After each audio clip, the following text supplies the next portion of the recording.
Well, Elliott, the FA Cup's back, isn't it, this weekend? Is it a competition you enjoy playing in? Yeah, like I was just saying earlier, obviously I've had a bit of good and bad, bit of unluckiness when I first joined Lincoln. Obviously went on that good run, but obviously I was cup tied, and then I think Grimsby, I can't remember how we got on last year, so just something I'm looking forward to and excited to be part of. And Lincoln aside, of course, that you've spent time there. Did you enjoy your time with Lincoln? Yeah, loved it. Like I said, I had a good 2 years there. Obviously we got promoted and won the Checker Trade, so good memories, and I know a few backroom staff and players that are still there now, so it'd be good to go back and have a little catch up. Yeah, I imagine it's always nice to go back to a club where you had a good time.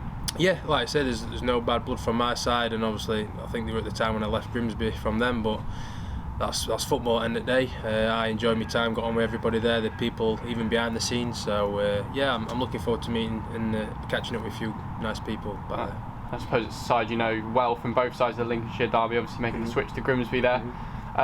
Going back to Lincoln, having played there and against there, how's that? Yeah, playing there, especially, I know everything's different now without fans, but when it was there, you know, the atmosphere could lift the team. I think some games we relied on that.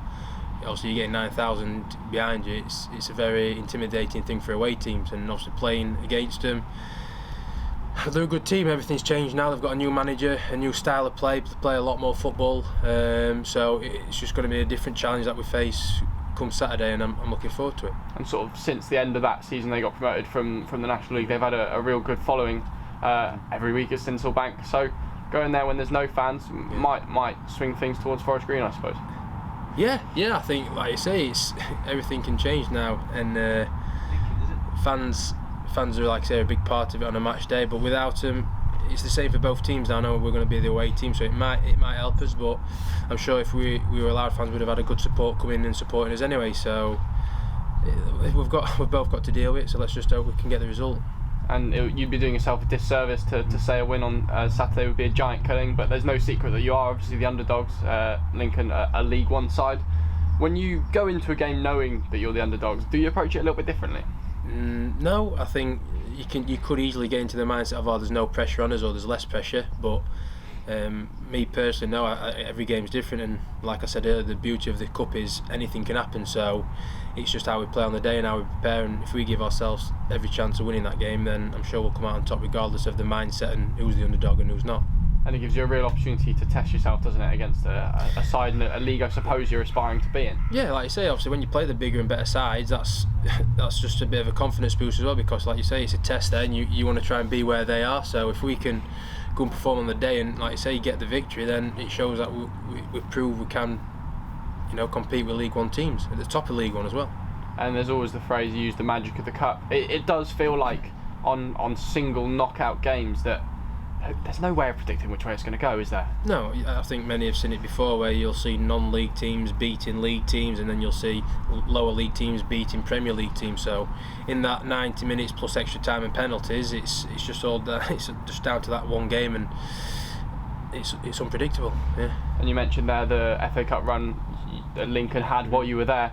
Obviously an incredible run, going and beating Burnley, I think it was, before getting a tie at Arsenal. Obviously frustrating to not be involved, but I suppose that gives you a little bit of unfinished work, and you want to take that into your time here at Forest Green and maybe carry us through to something like that. Yeah, well, like I say, I timed it wrong because I think I'd been cup tied when I come from Nuneaton there, but the experience to go along the journey with them all, and like you say, watch us go through the rounds and beat the big teams, and then like you say, you get Arsenal as well. That's what you want to be part of. That's why people play football for cups like this, and like I say, it's that unpredictable. There's no reason why we can't do that and go and progress, and like I say, go and get a giant team, and you never know. We turn up on the day, we don't know, we could turn up with another win.